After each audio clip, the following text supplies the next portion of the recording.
কবরস্থান পরিষ্কার করতেছি, কিরকম হচ্ছে অবশ্যই আপনারা কমেন্ট করে জানাবেন।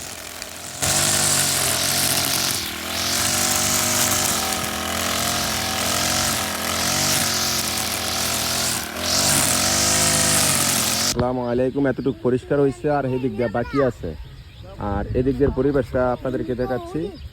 এখন কেমন দেখা যাচ্ছে, আমার তো অনেক ভালো লাগতেছে। হ্যাঁ, এখন কিরকম দেখা যাইতেছে অবশ্যই আপনারা এই কমেন্ট করে জানাবেন আর পরামর্শ দিবেন, যদি কাজ কিভাবে সহজ হয় আর কিভাবে ভালো হয় একটু কমেন্টের মাধ্যমে পরামর্শ দিলে তা একটা মানে উৎসাহ জাগে কি। আর এদিক দিয়েও পরিষ্কার করা বাকি আছে, এদিক দিয়েও বাকি আছে। তার এদিক দিয়ে তো দেখাইলে মানে এই দিক দিয়ে কিরকম হয়েছে।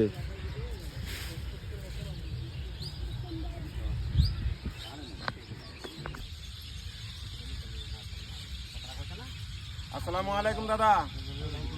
দাদা এখন দেখা গেছে যে মিলে কাটতেছি, হ্যাঁ, এখন পরিবেশটা কিরকম লাগতেছে আপনার কাছে কইবেন, আপনি কইবেন। এক নম্বর হয়েছে। কি এক নম্বর হয়েছে মানে কি ঠিক আছে না আর কিছু পরিবর্তন করতে হবে? খালি যদি ভাড়া করে রোজ উঠে আর ওষুধ দিতে একবারে ঘুরে নেব।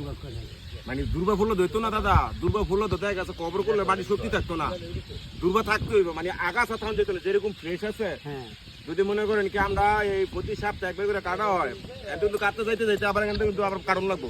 মাগার দেখা গেছে প্রতি সপ্তাহে আর একদিন ডিউটি দিতে পেরেছে কথা। এই মিলে করলে এই মিলে সুন্দর থাকবে। আমি কিরকম মনে হয়েছে কোন লাগতেছে? মেহনত লাগে। অর্থাৎ মেহনত লাগতো না, আমার দেখা গেছে দেন হাতের মাঝে করে এসে টোসা, তখন তার টোসা ভরতো না, তখন খালি মেশিন খেলবো। ওই যে গুরু এত কাটছে অনেক কয় আমার টার্গেট শেষ, আর তুই এখান থেকে কথা কর। তা গুরু মেশিন করা দিছে না, আমি একটু